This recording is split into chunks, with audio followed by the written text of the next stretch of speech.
नाज़रीन आदाब, मैं हूं विशाल आज़ाद। आप देख रहे हैं कहकर ही मानेंगे। बंगाल में इंतखाबी सियासत पूरे शबाब पर है। आज दो अहम वाकयात उन्मा हुए हैं। ममता बनर्जी को कोलकाता के SSKM अस्पताल से जहां डिस्चार्ज किया गया, वहीं दूसरी तरफ नंदीग्राम में आज शुभेंदु अधिकारी ने पर्चा नामजदगी दाखिल कर दिया है। शुभेंदु अधिकारी के साथ धर्मेंद्र प्रधान और स्मृति ईरानी भी मौजूद थी। अब सवाल इस बात को लेकर है कि क्या नंदीग्राम ही पूरे बंगाल के इंतखाब का एक तरह से जो है वो सियासी मरकज हो जाएगा। ममता बनर्जी आज जब अस्पताल से बाहर आ रही थी तो उन्हें व्हील चेयर पर बैठे देखा गया। ममता बनर्जी के चेहरे पर बहुत एक तकलीफ के आसार नजर आ रहे थे और उन्हें कार में व्हील चेयर के जरिए से ला करके ही फिर सवार किया गया। तो अब सवाल इस बात को लेकर है कि क्या ममता बनर्जी को जख्म आने के, चोट लगने के नाम पर जो सियासत शुरू हुई है, कुछ एक पार्टियों ने यह बताया कि यह ड्रामा है, कुछ पार्टियों ने बताया कि नहीं ये ऐसा हुआ है, अटैक अगर हो गया है, किसी भी तरह से हुआ हो, इसकी जांच होनी चाहिए। खुद टीएमसी ने भी इलेक्शन कमीशन को अप्रोच किया है और आज ही इलेक्शन कमीशन के दिल्ली दफ्तर में बीजेपी के लीडर जो है वो पहुंचे। उन्होंने इस बात की जांच के बारे में कही है बातें। तो जिस तरह से ममता बनर्जी के जख्मी होने की खबर तेजी से फैली और कल, आज और उससे कुछ कबल भी लगातार बंगाल के अलग अलग हिस्सों में वहां पर टीएमसी के लोगों ने एहतजाज किया। आज भी कई जगहों पर एहतजाज हुए, टीएमसी के कारकुनों ने एहतजाज किया। वहीं दूसरी तरफ नंदीग्राम में एक नया मंजर देखने को मिला जब शुभेंदु अधिकारी नंदीग्राम में वहां आज उन्होंने वहां पूजा अर्चना भी की और वहां आज उन्होंने नॉमिनेशन फाइल किया। तो अब सवाल इस बात को लेकर है कि ममता बनर्जी के जख्मी होने के बाद अब चूंकि ममता बनर्जी अस्पताल से डिस्चार्ज हो गई हैं, तो क्या फिर से एक बार बंगाल की इंतखाबी सियासत में जो एक जोर था, कैंपेनिंग का जोर था, वो कैंपेन, वो प्रचार, और क्या अब बिल्कुल नेक टू नेक फाइट वाली सिचुएशन बनती जा रही है? क्योंकि शुभेंदु अधिकारी ने भी आज जिस तरह से अपनी ताकत का मुजाहरा किया है और उसके बाद फिर वो एसडीओ के ऑफिस पहुंचे, उन्होंने अपना पर्चा नामजदगी दाखिल किया। उनके साथ स्मृति ईरानी भी मौजूद थी और धर्मेंद्र प्रधान भी। तो अब इसको लेकर एक यहां से जो फाइट है वो यहां से शुरू होती है कि नंदीग्राम पर ये जो संग्राम है, दरअसल उस पर किसका कब्जा होगा और क्या नंदीग्राम का संग्राम ही तय करेगा कि बंगाल में इक्तदार से कौन बाहर होता है या फिर इक्तदार पर कौन जमा रहता है। वहीं दूसरी तरफ अब खबर यह है कि जो किसानों की तंजीम है, उन्होंने इस बात का ऐलान कर दिया है कि वो उन 5 रियासतों में जाएंगे, वहां पर प्रेस कॉन्फ्रेंस करेंगे, वहां छोटी मोटी मीटिंगें करेंगे और उसके बाद वहां के किसान जो बॉडी है उनसे अपील करेंगे, आवाम से अपील करेंगे कि वो बीजेपी को वोट ना दे। ये किसानों का कहना है। अब सवाल ये पैदा होता है कि इन तमाम तरह के हालात के बीच बंगाल का चुनाव किस रुख पर जाता नजर आ रहा है और साथ ही साथ बंगाल के अलावा जो असम में चुनाव होने हैं, तमिलनाडु में चुनाव होने हैं, पुडुचेरी में चुनाव होने हैं और केरल में भी होने हैं, तो क्या इसका असर कहीं ना कहीं जो किसानों ने जो स्टैंड लिया है वो किसी तरह से इंतखाबात के नताइज को मुतासिर करेगा? ऐसे कई सवाल हैं जिनका हम जवाब तलाशने की कोशिश करेंगे। कहकर ही मानेंगे। हमारे साथ मौजूद हैं गुलरेज शेख, तर्जुमान बीजेपी, और सलमान निजामी, कांग्रेस के लीडर हैं, खालिद इबादुल्लाह, तर्जुमान टीएमसी, और नौशाद मोमिन भी हमारे साथ जुड़ेंगे। सबसे पहले हम टीएमसी के खालिद इबादुल्लाह आपके पास आना चाहूंगा और सवाल इस बात को लेकर कि ममता बनर्जी जख्मी हुई, अस्पताल में उनका इलाज हुआ, वहां से उन्होंने एक पैगाम भी दिया अपने कारकुनों को और उसके बाद ममता बनर्जी डिस्चार्ज भी हो गई हैं। दूसरी तरफ शुभेंदु अधिकारी ने अपनी ताकत का मुजाहरा भी किया है और फिर से एक बार ललकारा भी है। तो क्या नंदीग्राम ही पूरे बंगाल के इंतखाब का एक तरह से मरकज बनता जा रहा है? खालिद।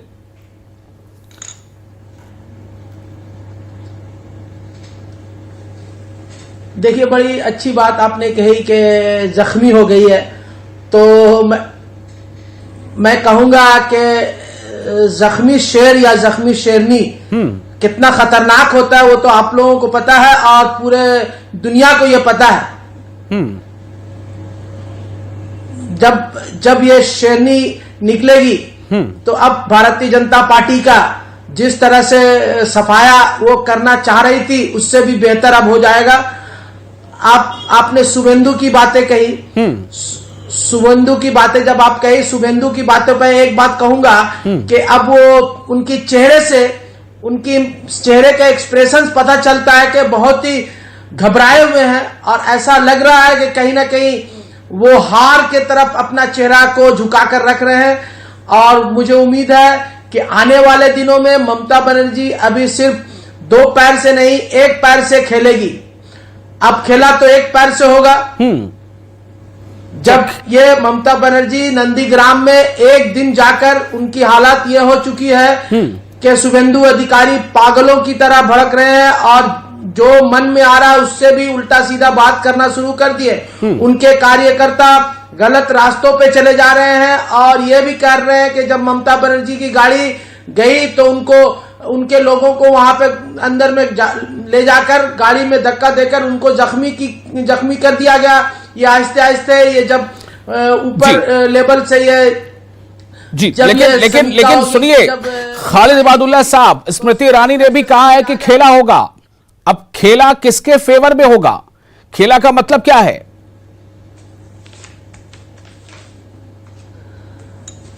देखिए, स्मृति ईरानी को तो हम लोग 2014 से पहले बहुत अच्छा एक रोने वाले खिलाड़ी की तरह देखते थे। जो रोने का खेला होता है ना, रोने का खेल में उनको अच्छा देखा जाता था, आंखों से आंसू गिरती थी।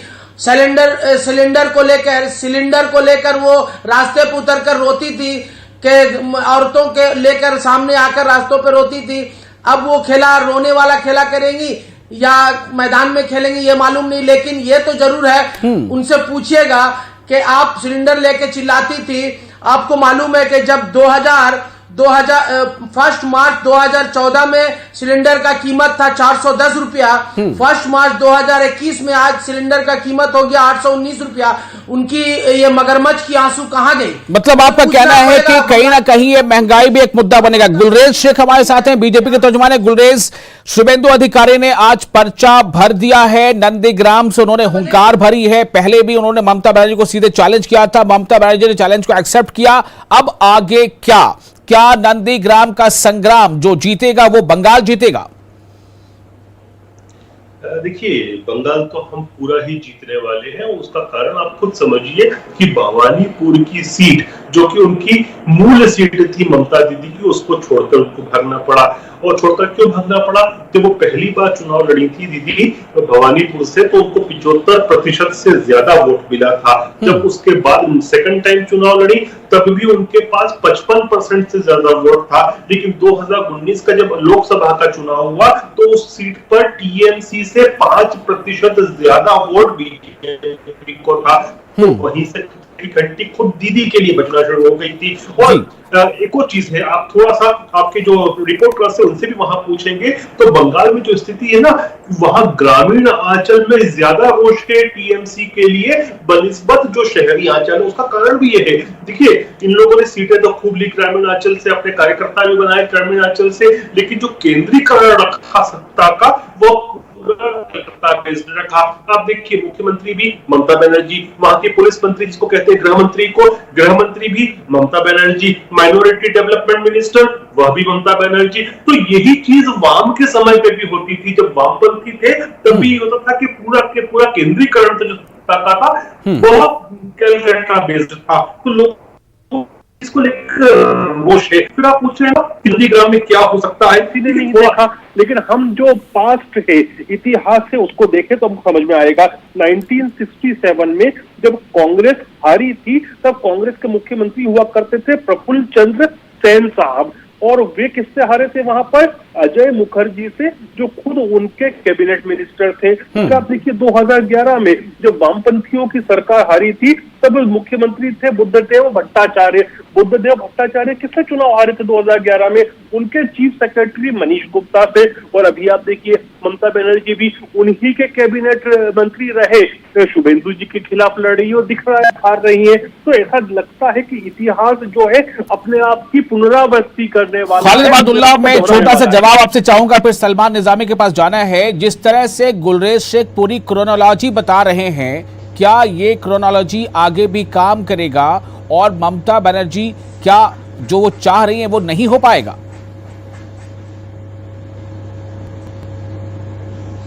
ये क्रोनोलॉजी डेरेक ओब्रायन साहब ने बता दिया कि 8 तारीख को 8 तारीख को जी दिलीप घोष जी ने एक फोटो वायरल किया कि ममता बनर्जी को कुछ होने वाला है। 9 तारीख को डीजीपी को हटाया गया। 10 तारीख को लोकसभा के एक मेंबर, उसके युवा मोर्चा के अध्यक्ष, उन्होंने कहा कि 5 बजे के बाद, 10 तारीख को 5 बजे के बाद देखिए ममता बनर्जी को होता है क्या। तो ये क्रोनोलॉजी तो उन लोगों को मालूम है और मालूम होना चाहिए, क्योंकि वो लोग ये करना चाह रहे हैं। लेकिन तो मैं इक़्तिदार की क्रोनोलॉजी करने से क्या हुआ ना कि ये बार बार ये कह रहे थे कि नाटक है। मैं कहूंगा कि नाटक हरगिज नहीं, बस इतना कहूंगा कि ये लोग अपने किरदार के आईने में दूसरों को देखते हैं। ये लोग अपने किरदार के आईने में दूसरों को देखते हैं, क्योंकि ये नाटक करना पसंद करते हैं। जानते हैं हमारे प्रधानमंत्री जी, आप देखें चिल्ला कर ट्रंप को जिताने के लिए अमेरिका चले गए। अब की बार ट्रंप सरकार, ये नाटक कौन कर रहा था? ये तो कोई हिंदुस्तान के लोगों को करना मुनासिब नहीं था। चलिए अभी अमेरिका से वापस आते हैं, बंगाल पे रहते हैं थोड़ा। सलमान निजामी हमारे साथ मौजूद है। सलमान, 2-3 चीजें हैं। ये जो टसल है वो तो दिख ही रहा है कि बीजेपी या जो टीएमसी के साथ है मामला।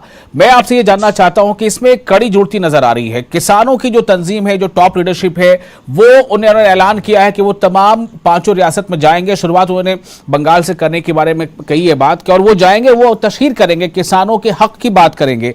क्या ये भी एक नया एंगल देगा? और इस पूरे ये जो ऐसा लगता चला जा रहा है कि बस 2 वे फाइट है, तो क्या इसमें वाकई ये 2 एंगल ही फाइट है, या इसमें लेफ्ट कांग्रेस का इत्तेहाद, आईएसएफ का इत्तेहाद भी कुछ अपना वजूद रखता है?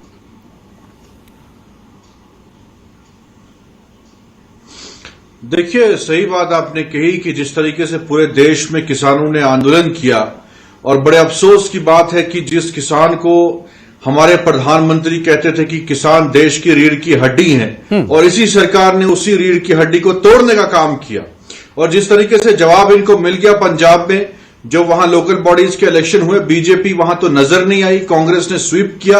और मुझे लगता है कि देश में जहां जहां भी इन 5 स्टेटों में चुनाव है, वहां भी बीजेपी हार रही है। इनकी हालत ऐसी आई है कि अब मजहब को बीच में ला रहे हैं। अब पहले तो कहा जाता था कि कोई एंटी नेशनल है और नेशनल है, उस पर डिबेट होता था, चुनाव होता था। अब चुनाव किस पे हो रहा है कि जय श्री राम कौन नारा बोलता है, और कौन सही हिंदू है, कोई असली हिंदू है, कोई नकली हिंदू है, ये इस पर चुनाव हो रहा है। कि मैं इनसे पूछना चाहता हूं, जो डिबेट में बैठे हैं बीजेपी के, इनको बताइए कि आपने पैकेजेस अनाउंस किए थे, वो कहां इंप्लीमेंट हुए जमीन पे? अब आज हमारे देश की जीडीपी की हालत आप देखिए, -5 से नीचे हम आ चुके हैं। आप कहते थे कि चाइना का मुकाबला करेंगे, पाकिस्तान का मुकाबला करेंगे, आज क्यों आप जो है टेबल के नीचे से बातचीत कर रहे हैं? आज क्यों आप बैक चैनल से पाकिस्तान से बात कर रहे हैं, चाइना से बात कर रहे हैं? आज हमारा पेट्रोल डीजल कहां पहुंच गया है? आज हमारे युवा सड़कों पे हैं, किसान सड़कों पे हैं। कहां है रोजगार, कहां है नौकरियां, कहां पहुंचे हम? बांग्लादेश से भी पीछे हैं हम। तो भाजपा को चाहिए कि आज आप सामने आइए।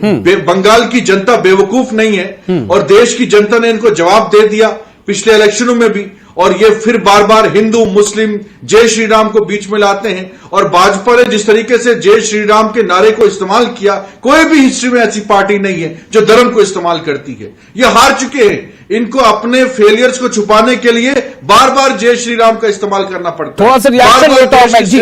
गुलराज शेख साहब जो इल्जाम अभी लगा रहे हैं, की जनता जो है सलमान निजामी, गुलराज शेख, क्या बीजेपी को बंगाल के इंतखाब में मजहबी नारों का ही सहारा है? नहीं, देखिए, हमारा फ्लैंक तो जो है वो तैयार है। हम जिस चीज पर डॉटेल करके बैठे हैं वो विकास है, कट मनी को बंद करना है, भ्रष्टाचार को खत्म करना है। बताइए ना क्या ऑर्डर आप सोचिए कि कितना खराब क्या विकास किया आपने? देश में कौन सा विकास है? तेल की कीमतें कहाँ है? गैस सिलेंडर की कीमत कहाँ है? जीडीपी हमारी कहाँ है? कहाँ है पैकेज? थोड़ी कर्टसी रखे, वरना पूरे देश को बर्बाद कर दिया आपने। शहीद हो रहे हैं सीमाओं पे। चिल्ले के बहस में नहीं बैठता आजम साहब, में नहीं। ठीक है, मैं चाहूंगा सलमान थोड़ा जवाब देने देते हैं उनको। गुलरेज शेख साहब से मैंने सवाल किया था कि क्या बंगाल में बीजेपी को मजहबी नारों का ही सहारा है? आज भी स्मृति ईरानी ने वहां जाकर नारे लगाए हैं। क्या मुद्दे और वहां पर नहीं है? क्या आप जिन मुद्दों के साथ अवाम के बीच जाना चाहते हैं, उन मुद्दों को नारे के तौर पर सामने लाना वो जरूरी नहीं है? देखिए सर, क्या है कि हमने तो जो अपना चुनावी प्लैंक है वह तो स्पष्ट सामने रखा है, खुद मोदी जी ने रखा है कि टोलाबाजी बंद करनी है, रंगदारी बंद करनी है, करप्शन मनी जो है वो बंद करना है। तो क्या मतलब ये जो टॉप लीडर है सिर्फ वो यही बातें करेंगे, बाकी लीडर जाएंगे तो मजहबी नारे लगाएंगे? अमित शाह जी हैं, वो प्रधानमंत्री फंड का, प्रधानमंत्री केयर फंड का क्या हुआ? वो तो तोलाबाजी, अगर ऑडिट नहीं होता है तो उससे बड़ा तोलाबाजी क्या है? उस क्रिया के ऊपर प्रतिक्रिया की, जब क्रिया पर प्रतिक्रिया की, तो जब हमारा कोई भी नेता जाता है तो लोग जो है वो जय श्री राम के नारा, आजम साहब पूछिए इनसे, ये जरूर पूछिएगा, प्राइम मिनिस्टर केयर फंड का जो ऑडिट अगर नहीं होता है तो इनडायरेक्टली तो तोलाबाज है, अनऑफिशियली ये पैसा, ऑफिशियल पैसा को अनऑफिशियल पैसा को ऑफिशियल बनाना चाहिए। देखिए वो इंजर्ड है, बेसिकली इंजर्ड है, और हम कामना करते हैं कि उनको जल्दी से जल्दी स्वास्थ्य लाभ मिले। ममता बनर्जी को अस्पताल से डिस्चार्ज किया जा चुका है। हमारे साथ नौशाद मोमिन है। नौशाद, कई मुद्दे जो हैं वो इन शोर शराबों के बीच दब जाते हैं। मैं आपसे जानना चाहता हूं नौशाद, आप सीपीआई एम से बिलोंग करते हैं, आपका इत्तेहाद है कांग्रेस के साथ, आपके साथ एक आईएसएफ पार्टी है, क्या आप अपने लोगों के बीच, अवाम के बीच मुद्दों के साथ जा रहे हैं, या क्या आपको लगता है कि बंगाल में एक ऐसी हवा चल पड़ी है कि मजहबी नारे से ही आपको कामयाबी मिलेगी? बहुत शुक्रिया आजम साहब। देखिए असल में मामला ये है कि हमारी तंजीम जो है ये बरसों से जमीन में रहकर काम करती आई है। खास तौर से जब इम्फान का ये वाकया पेश आया उसके बाद से तो लगातार हमारी तंजीम के लोगों ने जमीनी सतह पर रहकर कामकाज किए हैं।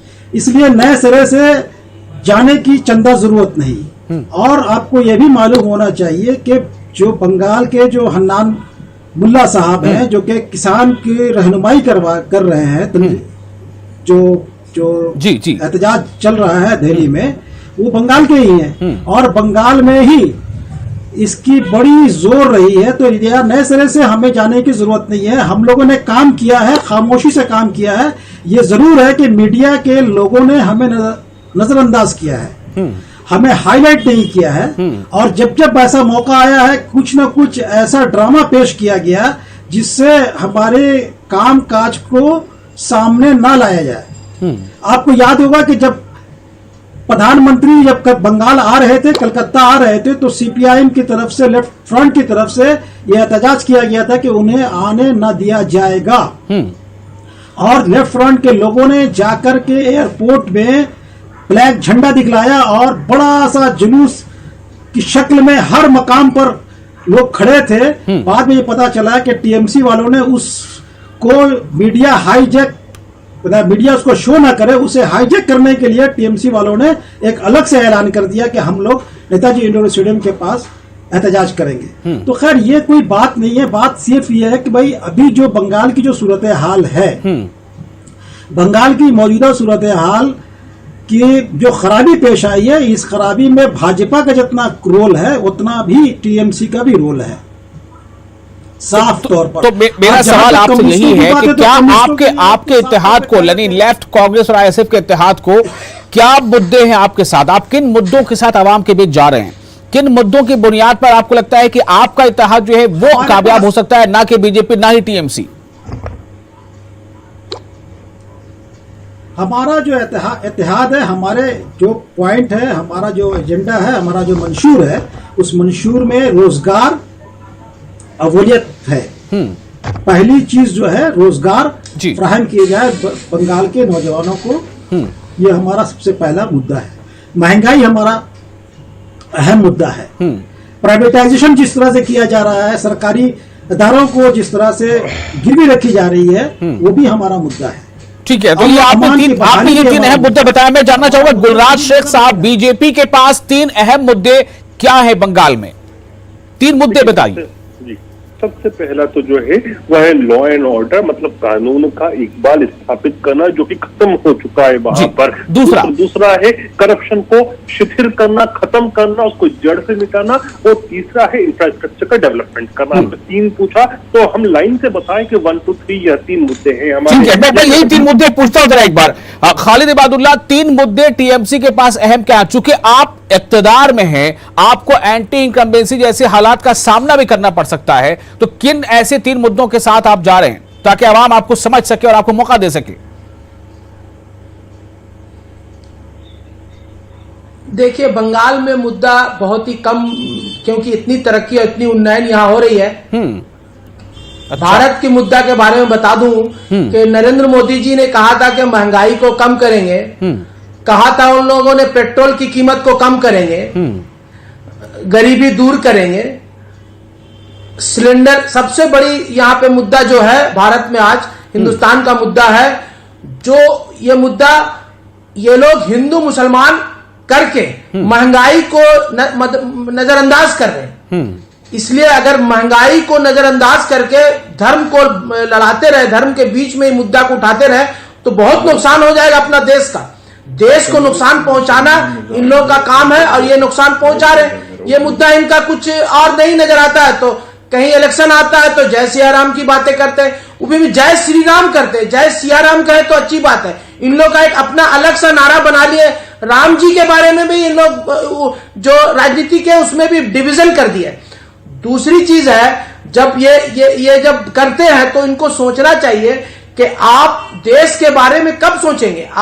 आपने कहा था कि हम देश के बारे में कब सोचेंगे। गुररेज शेख साहब, मैं आपके पास आना चाहूंगा। क्या आपको वाकई लगता है कि महंगाई जैसे मुद्दे का बीजेपी को सामना बंगाल में करना पड़ेगा, या फिर इसका कोई मतलब नहीं है?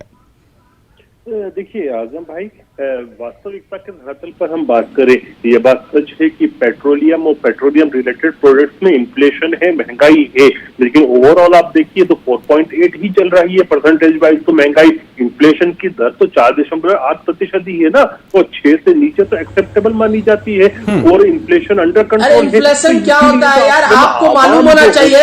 मनमोहन सिंह की सरकार में $160 पर बैरल था, और आज के दिन में $100 पर बैरल है क्रूड ऑयल। लेकिन मुझे एक बात का दुख है, देखिए मिथुन चक्रवर्ती को बतौर एक्टर तो हम लाए भारतीय जनता पार्टी में, लेकिन हमको नहीं पता था कि ममता बनर्जी उनसे भी बड़ी एक्ट्रेस। मैं मुद्दे की बात कर रहा था, थोड़ा सा मुद्दा जरूरी होता है आवाम के लिए। सलमान निजामी साहब, क्या आपको भी लगता है कि मुद्दा अहम होगा बंगाल के चुनाव में, या सिर्फ मजहबी नारेबाजी?